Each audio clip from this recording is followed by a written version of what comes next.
We are discussing a topic of intergenerational relationship, older people and younger people. One of the topics that we have to deal with is the kind of ignorance young people have about old people. Let me give an example of a church. You go to church, and for 30 minutes, they are asking you to jump and do choruses. By the 10th minute, your legs are giving way. If you're over 70. When you try to sit, they say, come up and praise the Lord. The young man is so unhappy with you are sitting down. What he's not aware is that you are not feeling you sitting down. Your legs have given. And you can see clearly, the young person doesn't mean evil. He simply can't see how somebody who's claimed to honor God can be sitting when they are worshiping. Now, I'm just about 70, and I now understand part of that problem. My friend here is 5 years older than me. Yeah. Across here. I'm 76. He is 76. He's 71. So, I was born 52, he was born 40 something. He may not even be sure what. You know, we are the only generation. We are the only generation. People who are born 2 years after, whose parents never went to school. So, Professor, you know your day you are born. Me, I suggested mine.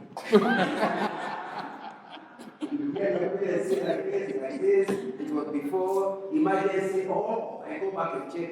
Emergency was declared when. Then I put my own date. You see, we have a choice, and you have had it. Most of you who have not with me, you have no choice, isn't it? Now, so that's part of it. But I just wanted to show you how different age groups can be. Because I passed when I was younger, I had the same impression that these old people don't really want to worship God. No wonder they keep sitting down. They haven't read that David danced until the clothes came down. They have not asked what age was David at the time he was singing. You know, the guy was only 30 something. Now, that's my introduction. Now you understand why intergenerational relationships have problems. Because it's like somebody speaking Luya, another one speaking Kamba, and they want to talk to one another. That the young people generally have no idea about old people. Then we have a problem. Old people don't know anything about young people. The other day, a young person told me, Mr. Nganga, are you aware you are a digital immigrant? I said, what do you mean? Because by the age of 40-something, you knew nothing about mobiles and digital things. Then in your 40s, 50s, you are learning. So you are coming to the digital world. So I asked them, what about you? I'm a digital citizen. So we are talking to people. One is a digital citizen, the other is a digital. Are you then worried why you have those differences? So you need to understand that if you don't manage it, 3 things are likely to happen. Number one, because you are assuming they should understand, you get very annoyed with the young or with the old. Some years would have been sorted out very easy if you knew you don't know. There's a Kikuyu song that talks about if you don't know and you don't know, it's a very bad thing. It's okay not to know, but it's not okay not to know you don't know. And many of the young people do not know that they don't know about old people. Let me just tell you something I'm not against the young people. In 1928, we were young people out of university, and a young man who was getting married told me to be the speaker in his wedding. And I thought, why not? I got married 79, so I'm 44 years married. So I was not even married. But because I was the chairman of the University Christian Union in 1975, and at our time we were not asked which university, there was only one. So the young people who were in the university knew me as somebody who can speak. And I had no difficulty. I went and told them about the marriage, and I don't have even one. Later, when I got married, I wondered, where did I get the audacity to go to speak to married people about marriage and have not yet. That is the foolishness of youth. Am I communicating? They don't know, and they don't know, they don't. The same thing with old people. Since you have gone through, you came from being a junior person, now you are senior, you are even in the board, you are senior, you know the journey. What you forget is that the clerk of today is not like the clerk of 1970s. You are both called clerks, but they're totally different. The clerk of today is relying on digital world. Am I right? This will agree with me. The calculator we used to have is the one we do typewriter. Yes, those are the things in 1970s. That's when you are now given by your company calculator. You used to go, and then you put it to work. Now then they brought electronic ones, still around late 70s. Before we can go on and on. So here you are making an assumption that the young person is going through what you went through. So you have difficulty communicating because you think the guy is being rude. So I thought today, but I said 3 things. Maybe I said the third one before I finish. What goes wrong because of that lack of knowledge between people? The third one is more serious. Because you are not communicating language, you leave your employment and your home, and you have not yet passed on your skills to the lower people. You think you did, but the language you used, they never got it. So you are going, like our problem in Africa, we're discussing with Professor Gala about it. Our problem in Africa is we don't record things. So every generation is rediscovering the wheel. You know rediscovering the wheel? Eureka! I've seen the wheel. Yet, in that 3,000 years ago, they were still using wheels. Because you don't record.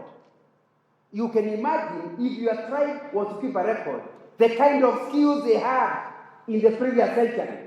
But they never wrote. So therefore, every generation has to rediscover. And unfortunately, if we do not start communicating between generations, you condemn the coming generation to rediscover the wheel. And in the process, other people are keeping going on. You are still rediscovering the wheel, which is the problem of Africa. But I don't know, that's not my topic today. So when you don't record, what happens? We were discussing with Professor Gara about this complicated and impressive history in his background.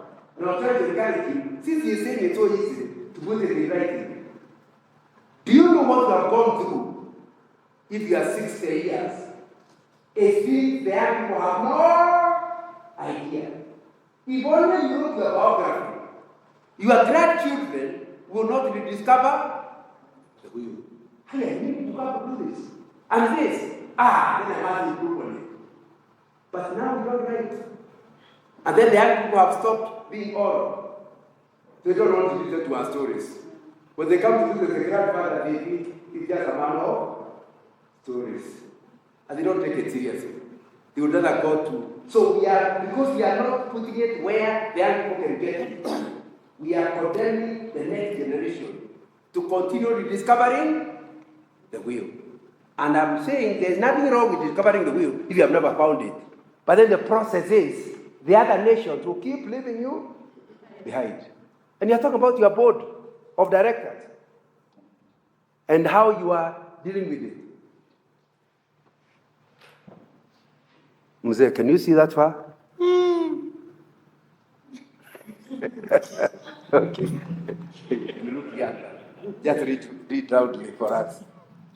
In the afternoon, we need to involve people that they don't do. Okay. These are thoughts from the African leadership meeting. Before you are a leader, success is all about growing yourself. When you become a leader, success is all about growing others. And if you are in the board, your job is not to add figures. Your job is to grow others. No wonder you must have intergenerational relationship. Because that's what the responsibility is. The next quote. If you seek to lead, invest at least 50% of their time in leading yourself. Your own purpose, ethics, principles, motivation, conduct, that should be leading and conduct. Invest at least 20% leading those with authority over you, and 15% leading your place. Thank you. So, is that what you are doing? One of the things older people do is to think they know. And because they know, they don't study about themselves. This guy is saying, good leaders do not start by leading others. They start by leading themselves. Understanding yourself. Understanding what you don't know. And admitting that you don't know. Not too long ago, when somebody in their 70s said not too long ago, it could be 20 years ago. So don't take me seriously when I say not too long ago. Not too long ago. Now you understand the term. I met a young person in Mombasa and I speak in the universities, I give talks in the universities quite a lot for the last over 40 years. Said, do you still want to campus? Yes. I'd like to hear your talk. I said, but you are not in the university anymore. Said, I want to make a website for you. So that whatever you give in the university, place it there and you're also going to get the information. I said, no, I just retired. And you know, you're retiring at 55. So you retire small boys. But because you are told you are old, you start believing you are old. So at 55, I thought I was old. Now I realize how old a boy I was. Age is just a number. Yes. But the number we were taught is 55 means you are dying. Now, so and you start believing it. You think you don't, but you start believing it. That's why I'm not saying the idea of knowing yourself. So I dismissed the idea. The next time, it's a lady who got involved in somewhere where I was. Did you refuse me to make a website for you? There's nothing for you to do. I'll do it myself. All I ask is a few questions. That lady is thinking. There's nothing I'm doing. And this lady is so interested. So the last time she said, I said, okay, say the questions. So she emailed me a number of questions, and I answered. She made a website in Mombasa. It was a digital lady. And then flew to Nairobi to train me. In other words, mentoring is not one direction. It is a young person who is at that, if they are 20s, I mean, my 60s, whatever, they are the ones flying to Nairobi to teach me, after I speak the talk, how to upload it. And she said, when you upload it, automatically, it will go to all the people that are subscribed. I said, how? Don't worry how, just upload. But you want to hear me? I said, I'm gathering a lot of my friends who are in the university. Within no time to 50 people. Today, my message every Monday goes to more than 3,000 people all over the world. Because you see, you are not in control of subscribe. People just go there and subscribe. And if they are interested in the talk, they read, and then if they are interested, they keep. I have no idea. I just see names. All because I admitted I do not understand, knowing myself. And I admitted this small girl, not married, knows something I don't know. She was not married. I know where you are going. I'm not going to go. It's somebody younger than my daughter. Okay. She's younger than your mom.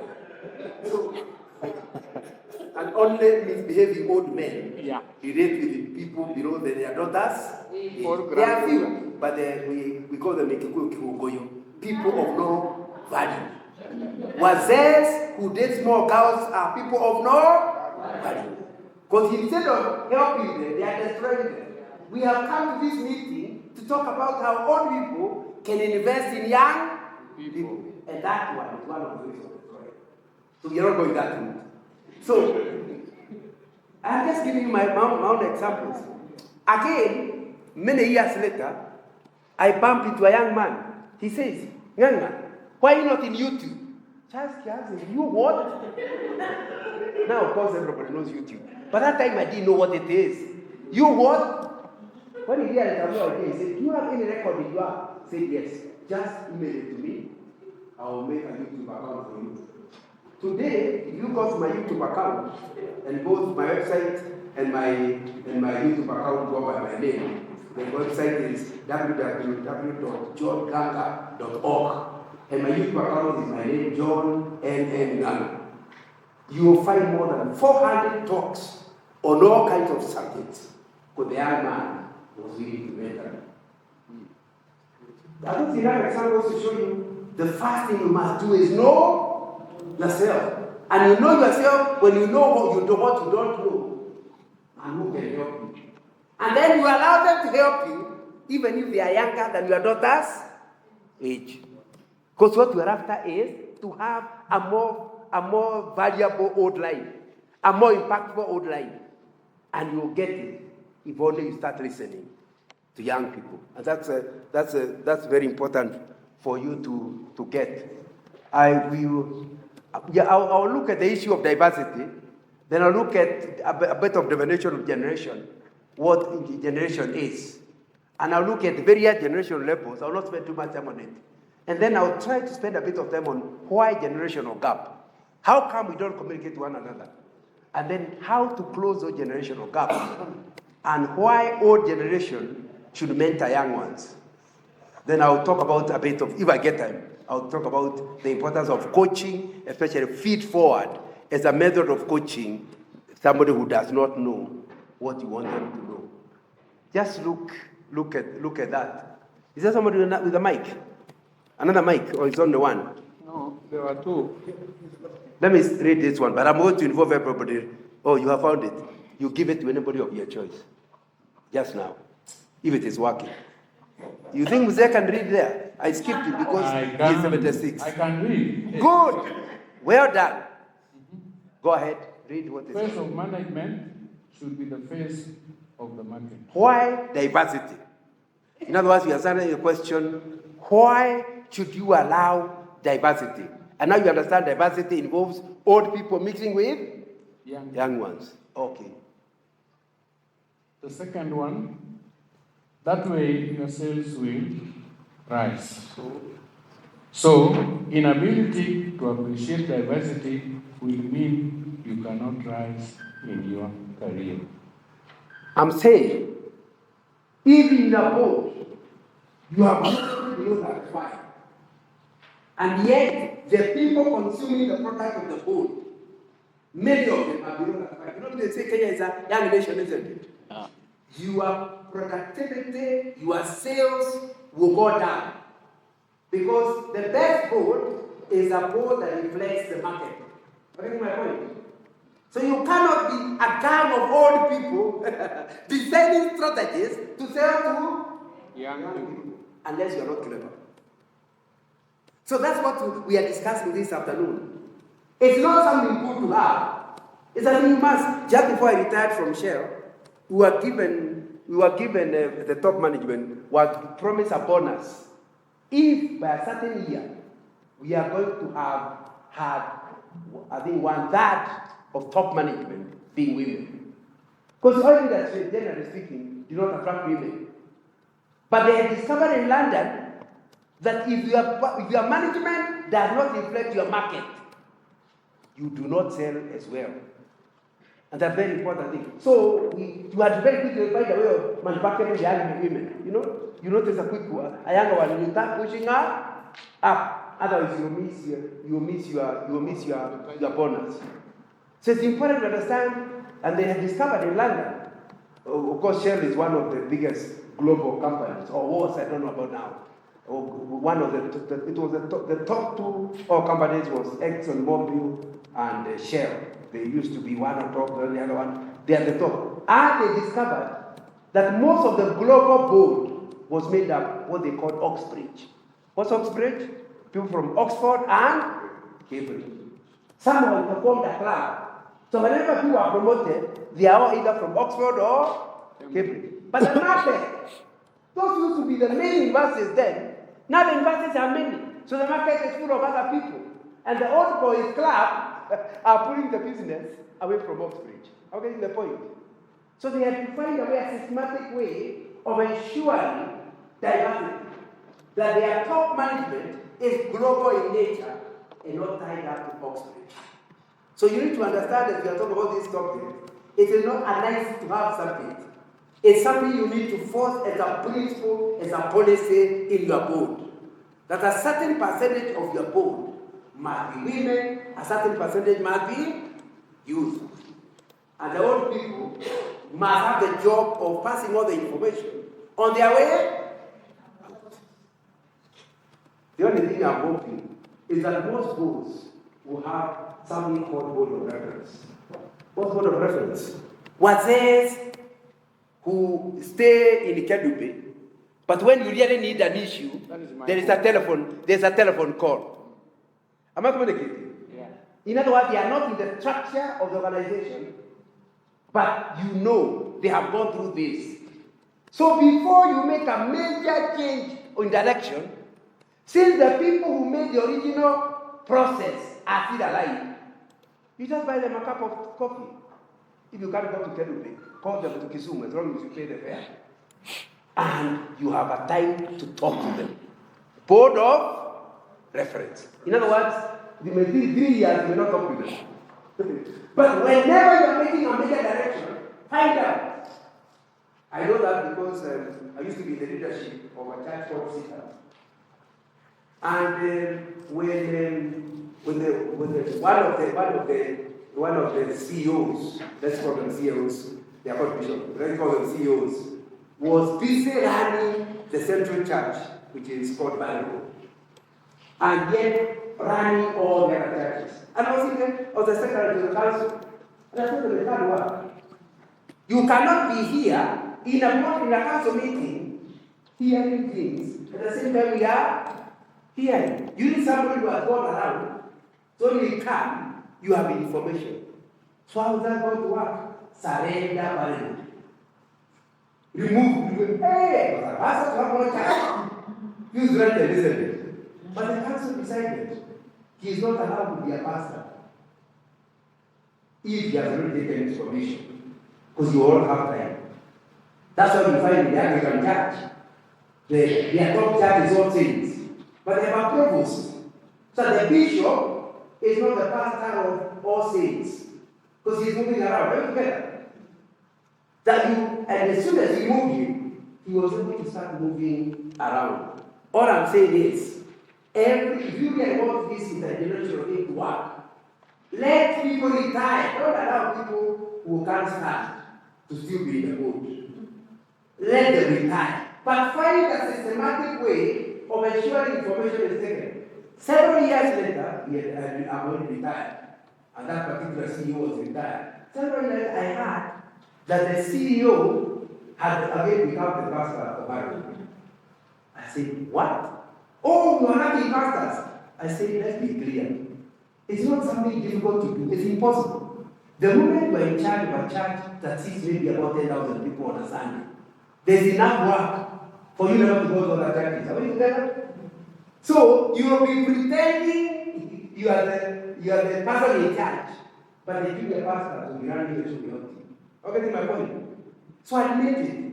So all of that is because they do not know. When they sat down to decide, they never answered.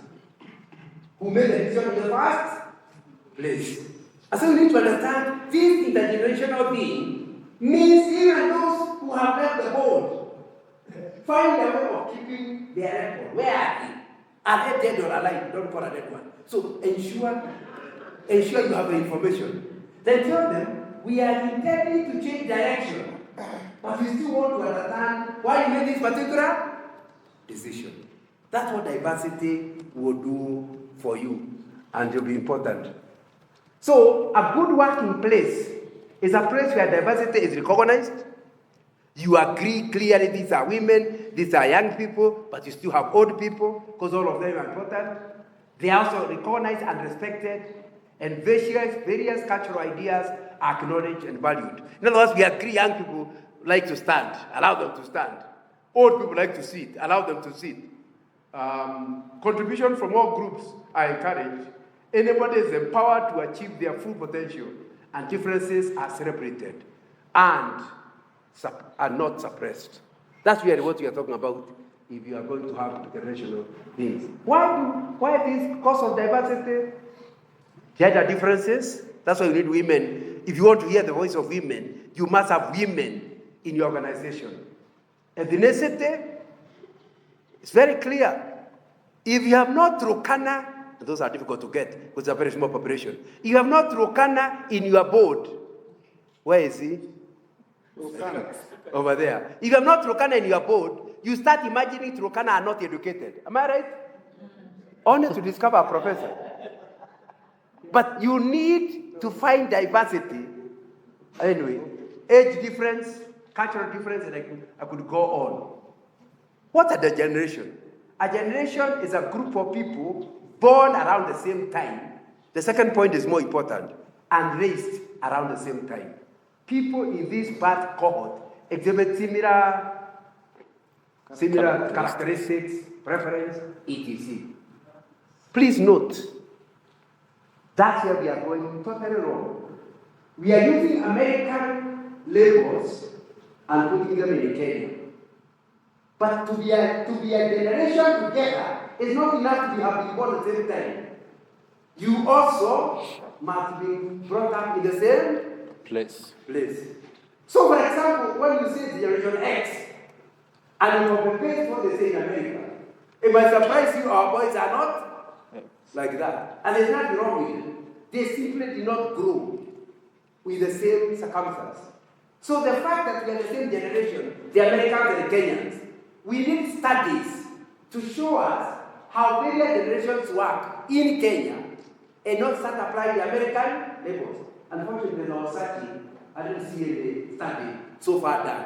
We are all relying on American labels. But a generation, when you talk about generation, you don't talk about the years. It's people born in the same place, with the same history, who can remember Coco and Cocogonza. Can you remember that? Yeah. Coco and Cocogonza was a colonial book we were doing for Alani English.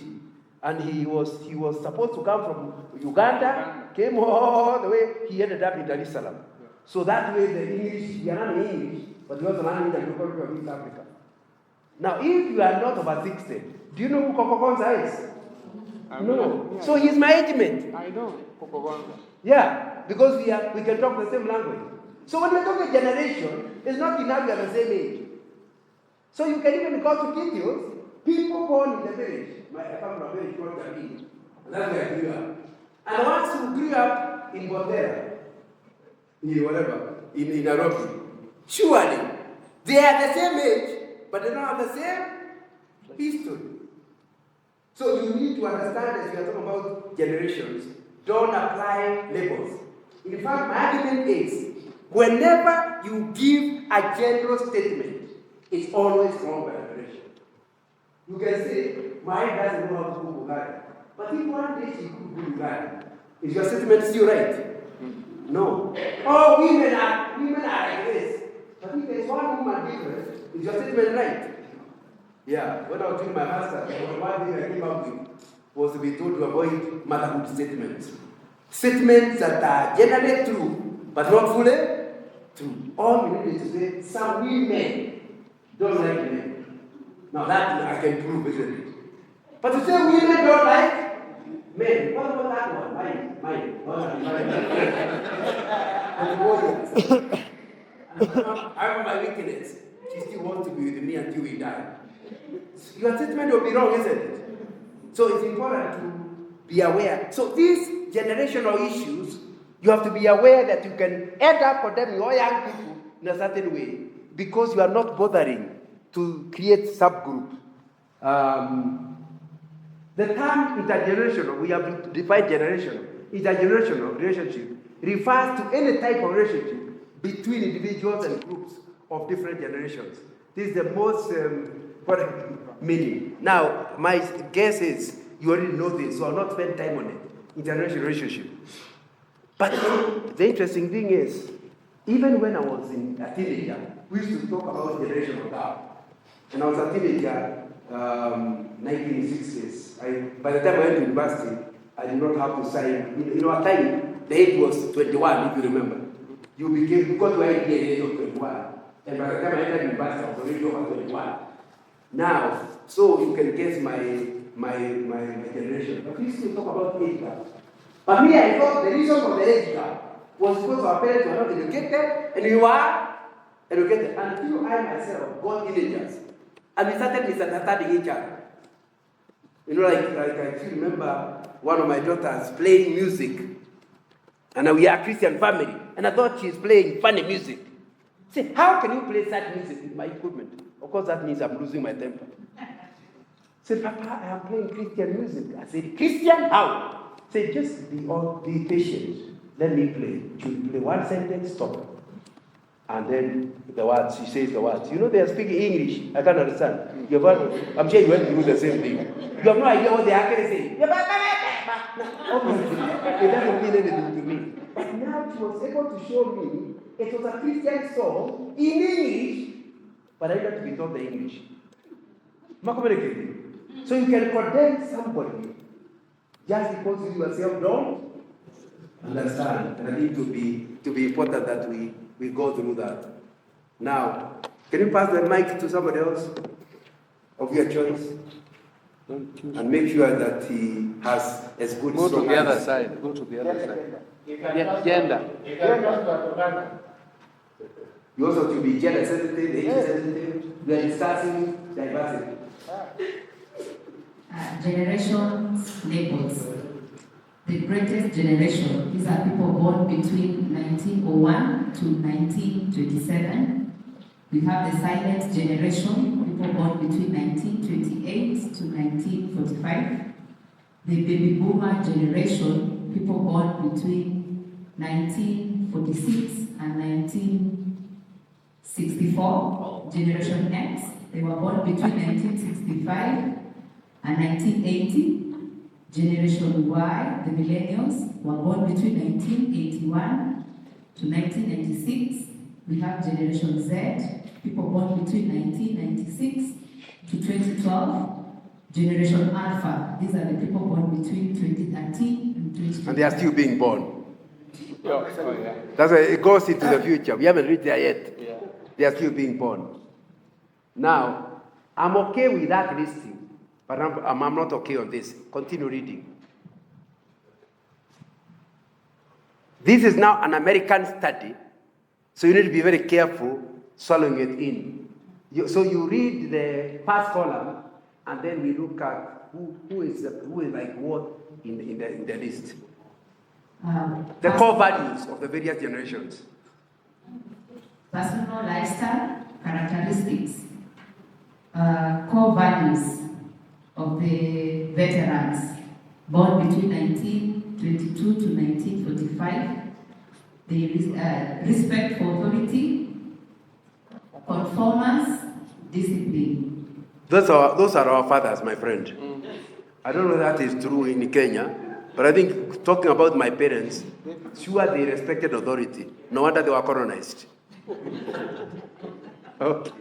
Go values to. for baby boomers. That is my friend and myself. Yeah. Was born between 1946 to 1964. Optimism and involvement. I wonder whether it is true, but they're gone. The core values for Generation X, born between 1965 and 1980, skepticism, fun, informality. These are now our children. I don't know that we can say that is true. And our children, remember, are here. They better keep quiet. Otherwise, they will say we are not like that. Oh, yeah. Yeah, our children are here. Good God. Yes, the core value of Generation Y, born between 1981 to 2000, realism, confidence, extreme fun, social. We don't want to bother with the one that's currently being born because they are not in the marketplace. Would you agree with me? Yeah.